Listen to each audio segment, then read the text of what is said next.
안녕하십니까. 오늘 말씀은 데살로니가 후서 3장 1절에서 18절, 데살로니가 후서 마지막 말씀을 읽겠습니다.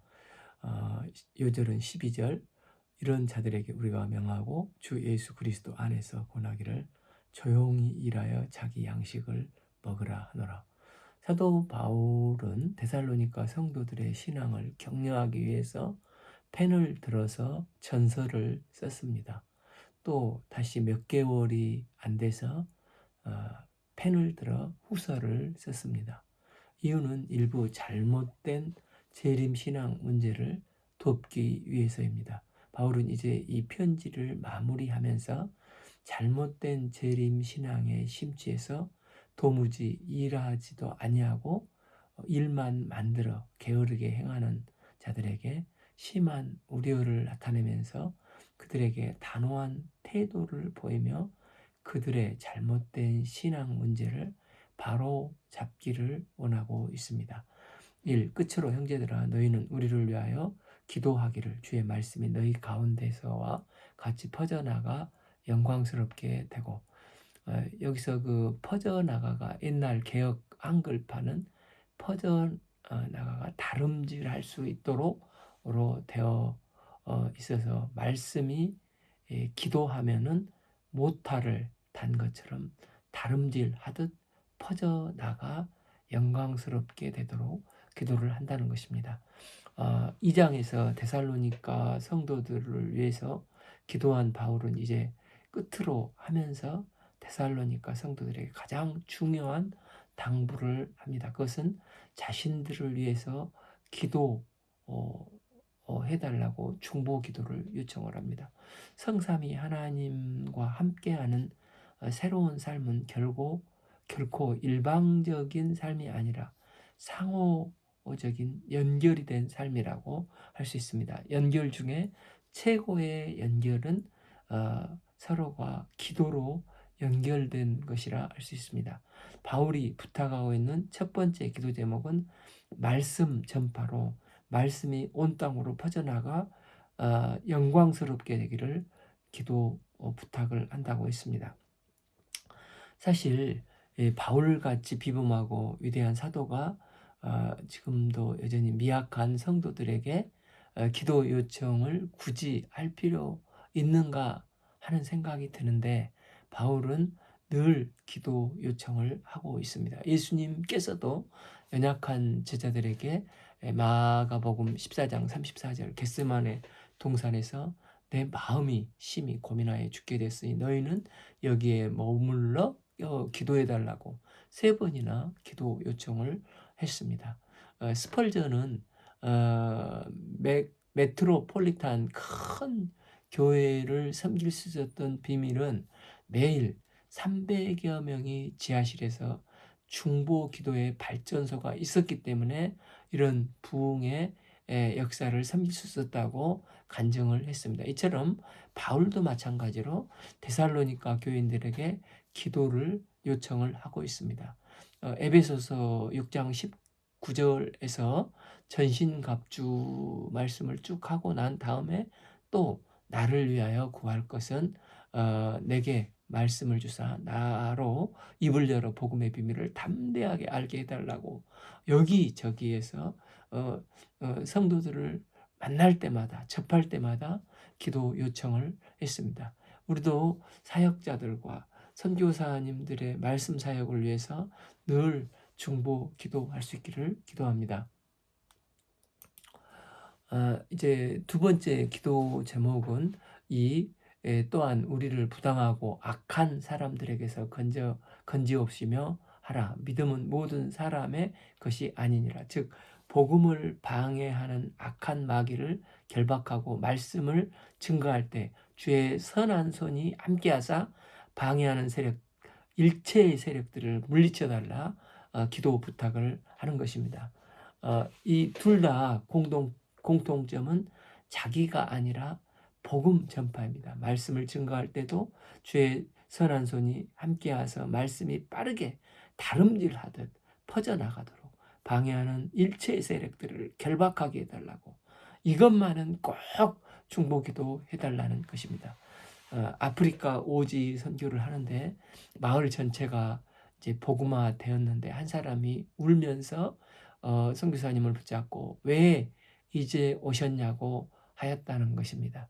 왜 그러냐 이게 물어보니까 복음이 조금만 더 빨리 들어왔으면 우리 아버지의 할아버지가 돌아가셨는데 왜 구원받지 않았겠느냐. 조금만 빨리 들어왔으면 그들도 구원받았을 것인데 놓쳤지 않느냐고 탄식을 했다는 것입니다. 또 저기 중국 선교의 아버지 허드슨 테일러가 내륙 선교를 할 때도 강을 따라서 선교를 했는데 그 노를 젓는 성도가 왜 이제 왔냐. 조금만 일찍 복음에 들어왔어도 사랑하는 우리 부모님들이 복음을 듣고 돌아가셨을 것인데 하며 안타까워했다고 했습니다. 그러니까 우리가 기도를 안 하면 말씀이 더디게 가고 흑암에 건재할 사람들을 놓치게 될 수도 있다는 것입니다. 햇빛이 잘 비추어 스며들게 하려면 이 더러워진 유리창을 깨끗이 닦아야 합니다. 고린도 후서 4장 4절을 보면 마귀는 혼미케 하는 영이 있는데 성령의 강한 빛이 조명이 되어 비치도록 중보 기도를 해야 하는 것입니다. 또한 우리는 결박 기도를 해야 됩니다. 마태복음 12장 29절 사람이 먼저 강한 자를 결박하지 않고서야 어떻게 그 강한 자의 집에 들어가 그 세간을 강탈하겠느냐. 결박한 후에야 그 집을 강탈하리라. 말씀처럼 복음이 증거될 때 마귀를 묶어버리는 결박 기도를 선포해야 하는 것입니다. 또한 사람의 마음 가운데 기운을 막는 제거하는 기도를 해야 합니다. 누가복음 8장 14절 씨 뿌리는 자의 부위에서 가시떨기는 이생의 염려와 재물과 향락의 기운이 막혀 온전히 결실지 못하게 한다고 했습니다. 그 기운을 뻥 뚫어버리는 게 이 중보 기도라는 것입니다. 여러 가지 막히는 것들을 뻥 뚫어주시도록 중보 기도를 감당해야 하는 것입니다. 그러면서 바울은 기도에 실제로 나는 너희를 위해서 이렇게 기도한다 하면서 두 가지 확신을 말합니다. 3. 주는 맵부사 너희를 굳건하게 하사 악한 자에게 지키시리라. 첫 번째 바울은 데살로니가 교인들을 신실하시고 미쁘신 이 페이스풀하신 주께서 그들을 굳게 지키시고 악한 자들로부터 보호하실 것을 확신하고 선포를 하고 있습니다. 또 4. 너희에게 대하여 우리가 명한 것을 너희가 행하고 또 행한 줄을 우리가 주 안에서 확신하노니. 이 데살로니가 성도들이 바울이 행한 것과 행할 것과 행함을 두 번 연거푸 강조하면서 순종하여 행할 것을 확신한다고 말을 합니다. 앞 3절에서 주님은 미쁘심, 신실하심을 확신하는 것이라면 이제 4절에서는 이 주님을 믿는 성도들도 한결같이 신실함을 확신하고 있습니다. 신실하신 주님을 배워 성도가 신실함으로 연합되어지는 아름다운 새로운 동행의 삶이 될 거라고 확신을 하고 있는 것입니다. 이제 어떤 그 호사가들이 말하기를 성경 66권 가장 중앙을 펴면은 시편 118편 8, 9절이 나온다고 합니다. 8절 여호와께 피하는 것이 사람을 신뢰하는 것보다 나으며 9. 여호와께 피하는 것이 고관들을 신뢰하는 것보다 낫도다. 그 사람들의 접근 방법은 신뢰감이 안 가지만은 말씀은 맞습니다. 하나님을 신뢰하는 게 가장 중요한 것입니다. 수영도 내 몸을 물에 맡겨야 물에 떠서 수영을 할 수 있듯이 성도는 신실하신 하나님께 맡기고 신뢰할 때 그 신뢰하고 기도할 때 주님은 기도를 들어주십니다.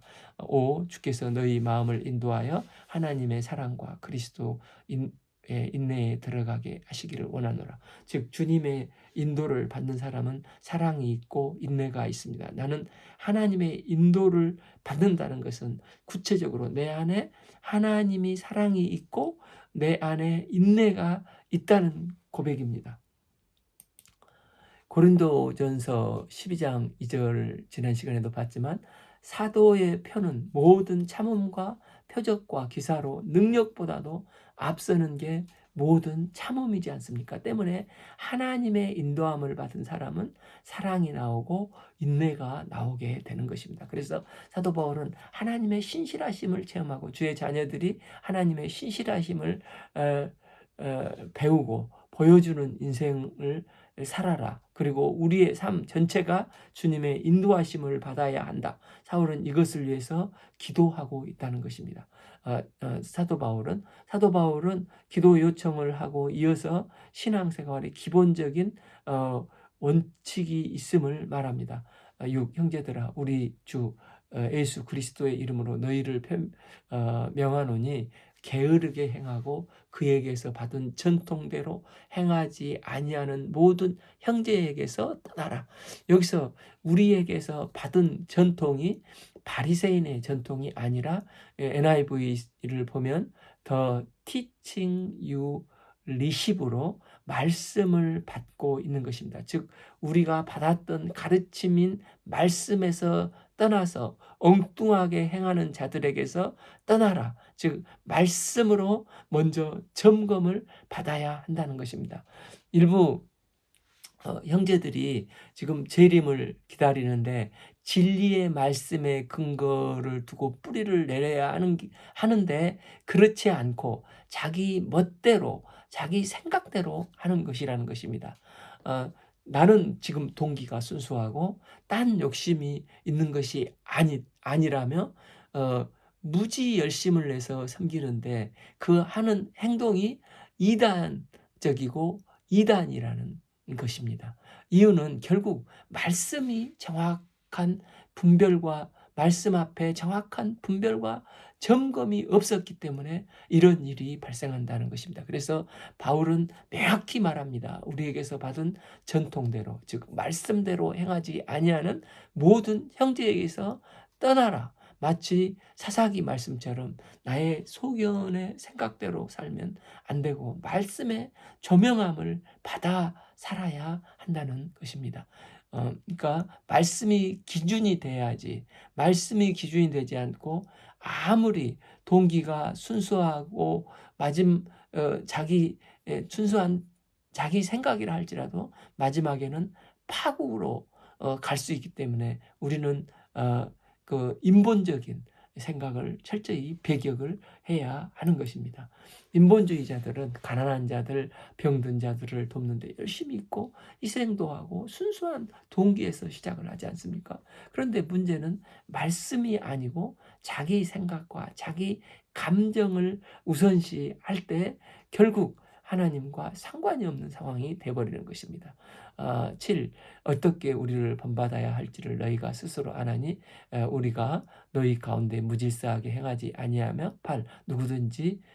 누구에게서든지 음식을 값없이 먹지 않고 오직 수고하고 애써야 주야로 일함은 너희 아무에게도 폐를 끼치지 아니하게 하려 함이니. 그래서 바울은 나도 그렇다. 나도 사역을 할 때 말씀이 기준이 되어서 말씀대로 수고하고 일하고 질서를 잡고 그러지 않느냐는 것입니다. 우리에게 권리가 없는 것이 아니오 오직 스스로 너희에게 본을 보여 우리를 본받게 하려 함이니라. 어린 아이들에게 메시지를 전하는 것도 중요하지만 본을 보이는 게 중요하지 않습니까? 이렇듯 바울은 데살로니가 교회에 분명한 말씀을 증거하면서 짧은 기간임에도 불구하고 그들이 볼 수 있도록 본을 보였습니다. 바울도 말씀대로 사역을 섬기는 것이지 제 멋대로 하는 것이 아니라 내 권리까지도 말씀 앞에서 포기하고 어쩔 때는 말씀 앞에서 유보하기도 했다는 것입니다. 그곳에서 살해받을 권리가 있었지만 내가 어린 데살로니가 성도들 앞에서 일하지 않고 사례만 받으면 이게 믿음인가 생각돼서 오해받을 수 있기 때문에 자기 권리를 포기하고 자비량으로 본을 보였다는 것입니다. 그러나 그들 중 일부는 이 본을 받았음에도 본을 봤음에도 불구하고 그 본을 따르지 않고 완악한 자기 생각으로 내 주님의 재림을 기다리는 동기는 순수하며 심지어 자기 생업을 포기하고 흰 옷 입고 기도실에만 처박혀 있는 사람들이 있게 된 것입니다. 그러다 다른 성도들이 뭐 같은 지체가 굶어 죽게 할 수는 없으니까 그 지체를 먹여 살리는 것까지 데살로니가 교회 자체가 가난한 교회인데 그 성도까지 책임을 지면서 벌어서 섬겨야 하는 상태가 된 것입니다. 그 요한복음 전체 기록 중에 약 반, 5분의 2 정도가 요 마지막 구간 일주일 예수님의 사역을 기록하고 있지 않습니까? 예수님은 그 기간을 어떻게 보내셨습니까? 요한복음 13장 1절, 6월절 전에 예수께서 자기 세상을 떠나 아버지께로 돌아가실 때가 이른 줄 아시고 세상에 있는 자기 사람들을 사랑하시되 끝까지 사랑하시나 하셨습니다. 예수님은 이른 아침부터 성전에 가서 말씀을 가르치시고 또 제자들하고 마지막 만찬을 나누시며 세족식을 거행하셨습니다. 마지막 순간까지도 허리에 수건을 두르시고 제자들의 발을 씻기시며 마지막 끝에는 자신의 살과 피를 그들의 생명의 양식으로 내어 주시면서까지 끝까지 최선을 다해서 마지막 구간의 공생의 헌신을 하셨습니다. 사도 바울도 자기가 본을 보였다 이야기를 했는데 예수님께서 마지막 공생의 기간에 최선을 다해서 끝까지 사랑하는 본을 보여주신 것입니다. 이것이 마지막 시대를 살아가는 성도들의 삶의 태도가 되어야 한다는 것입니다. 성경은 이런 일하는 게 하나님 앞에서 복된 일이라고 말씀하십니다. 범죄 전 창세기 2장 15절도 보면 그것을 경작하며 지키게 하시고 범죄하기 전에도 경작하는 일이 있었습니다. 또한 요한복음 5장 17절 예수께서 그들에게 이르시되 내 아버지께서 이제까지 일하시니 나도 일한다 하지 않습니까? 말씀 붙들고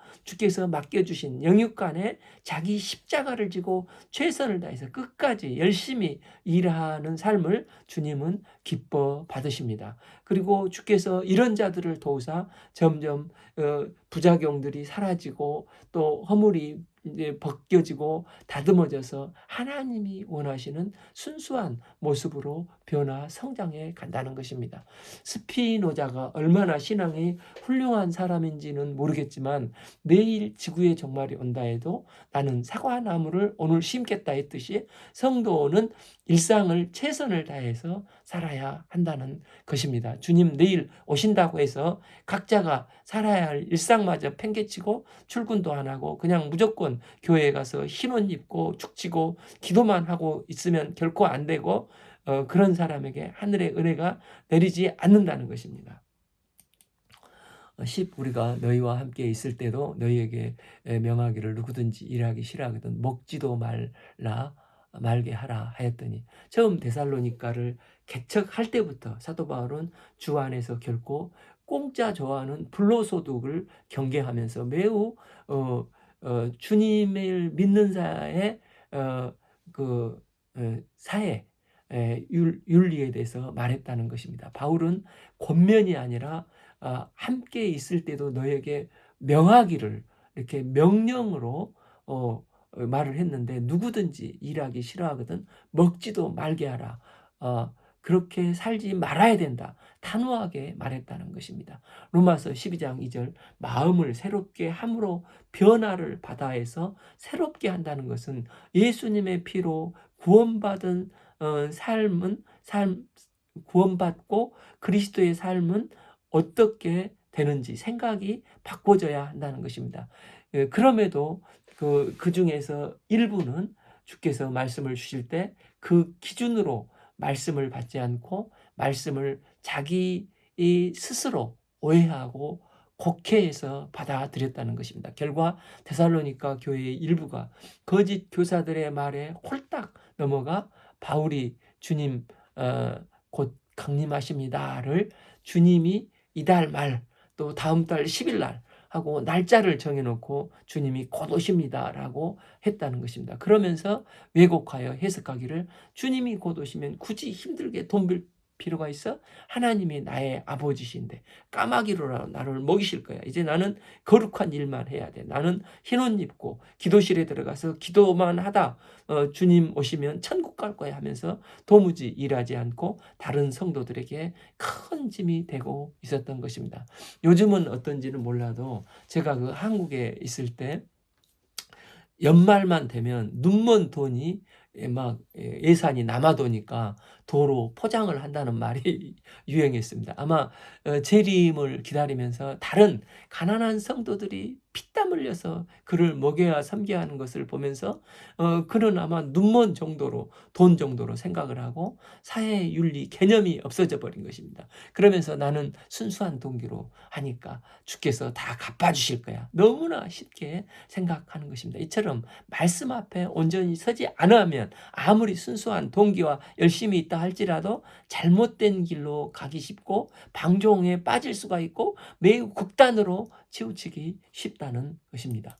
10일 우리가 들은즉 너희 가운데 게으르게 행하여 도무지 일하지 아니하고 일을 만들기만 하는 자들이 있다 하니 쉬운 성경은 일을 만들기만 하는 자들을 참견이나 하는 사람들이라고 번역하고 있습니다. 즉 일은 안 하고 남의 일에 참견만 한다는 것입니다. 데살로니가 교회는 믿음, 소망, 사랑이 있었고 시간이 지나며 믿음이 더욱 자라고 사랑이 풍성해졌으며 소망이 더 인내 가운데 견고해졌다는 소문을 사도 바울은 들었습니다. 그렇지만 여전히 자기 고집스러운 생각으로 주의 말씀을 자기 중심적으로 받아들이고 해석해서 왜곡하는 자들이 여전히 있었다는 것입니다. 심지어 멀쩡한 직장 생활을 하고 있는 성도들에게 마저 주님이 곧 오시는데 너 뭐 하고 있는 거니? 직장 생활 당장 때려치우고 기도하라.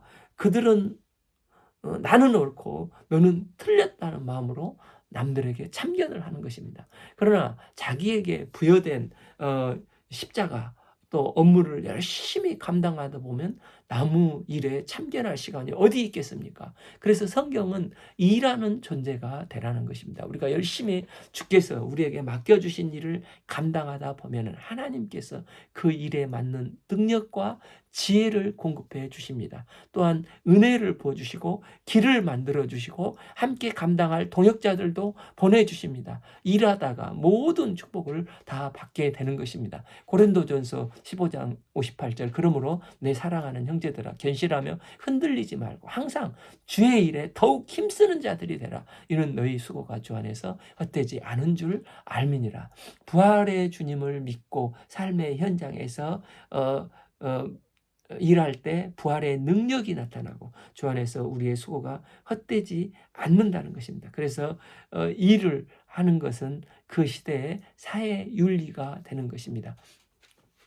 12. 이런 가운데 우리가 명하고 예수 그리스도 안에서 권하기를 조용히 일하여 자기 양식을 먹으라 하노라. 13. 형제들아 너희는 선을 행하다가 낙심하지 말라. 주님이 내일 오신다고 해서 출근도 안 하고 각자가 살아야 될 일상도 다 팽개치고 그냥 무조건 교회에 가서 흰옷 입고 기도만 하는 게 아니라는 것입니다. 바울은 이 이야기를 굉장히 심각하게 하기 위해서 14. 누가 이 편지에 한 우리 말을 순종하지 아니하거든 그 사람을 지목하여 사귀지 말고 그러하여금 부끄럽게 하라 했습니다. 즉 그 사람이 어떤 사람인지를 지목하여 분별하여 공적인 행동이 아닌 사적으로 성도들을 스스로 그 사람을 영적인 교제권 밖으로 보내서 교제를 단절하라는 것입니다.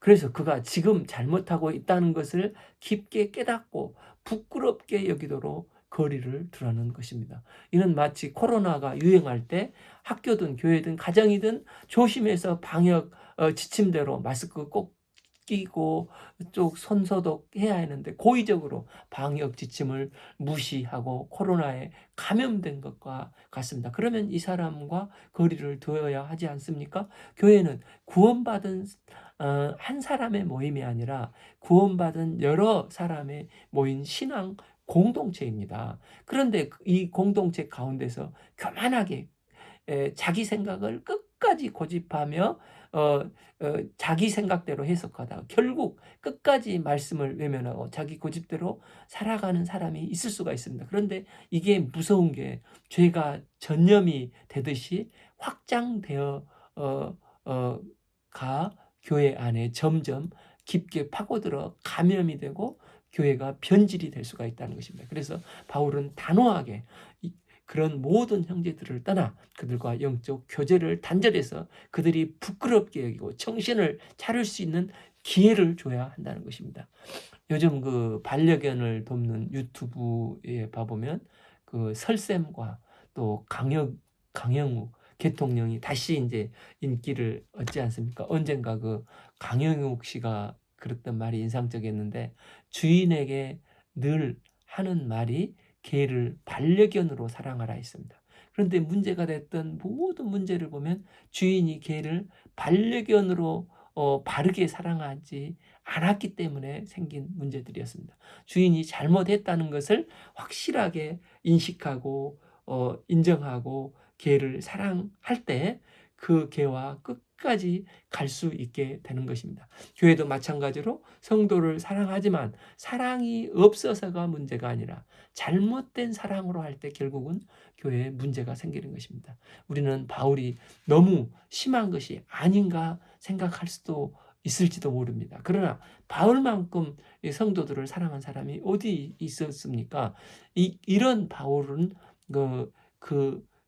그에게서 떠나라. 그래서 교제를 단절함으로 자신이 잘못을 깨닫고 내가 정말 잘못했구나. 잘못된 정말론으로 일도 때려치고 게으름에 빠져 일상을 팽개친 것을 깊게 회개하고 돌이킬 때 그것을 통해서 정신 차릴 수 있도록 도와달라는 것입니다.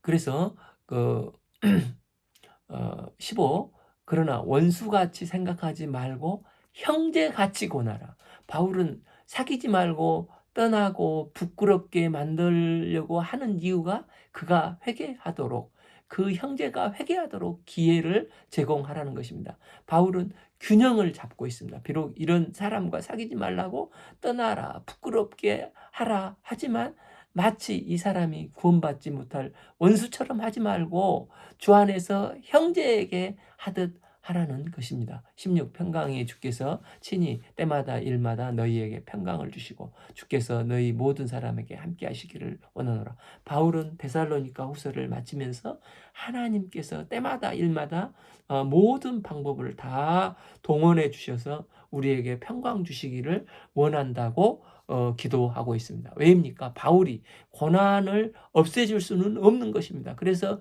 그 고난 속에서도 견딜 수 있도록 고난 속에 있는 자들에게 가장 필요한 평강, 살롬을 주시도록 기도를 하고 있는 것입니다.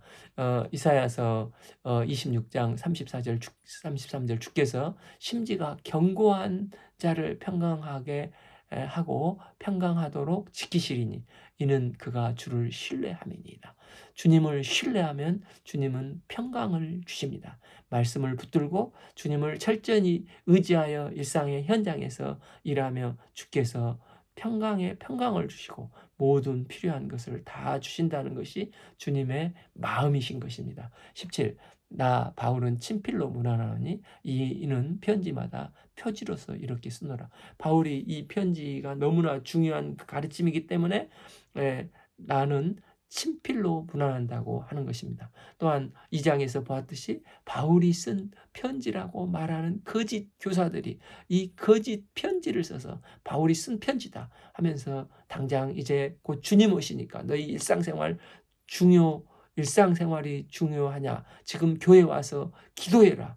일상을 팽개쳐라. 이런 식으로 말한 사람들이 있었기 때문에 친필로 쓰는 것입니다. 18. 우리 주 그리스도의 은혜가 너희 무리에게 있을지어다. 도무지 일하지 않고 게으르게 행하는 자들에게도 주의 은혜가 임하도록, 그래서 부끄럽게 되어서 정신을 차리도록, 그것 때문에 공동체가 훼손되지 않도록 은혜를 구하 주시도록 기도를 하고 있는 것입니다.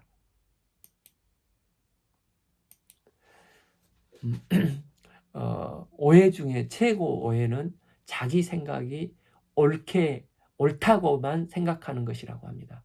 동기도 나는 순수하고 나는 열심도 있고, 그러면 대부분 자기 확신을 갖는 것입니다. 그런데 그것도 잘못된 착각일 수가 있으니까 항상 마지막에는 말씀 앞에서 성령께서 조명해 주시도록 겸손히 기도하고 또 일 가운데 점검을 해야 한다는 것입니다. 주께서 도우사 말세지 말에도 일상의 영성을 갖고 주님을 기다리는 건강한 종말론을 가지고 우리의 삶과 신앙이 일치되는 신앙생활 할 수 있기를, 거룩한 성도가 될 수 있기를 기도합니다. 오늘 말씀은 데살로니가 후서 3장 1절에서 18절 말씀을 읽었습니다.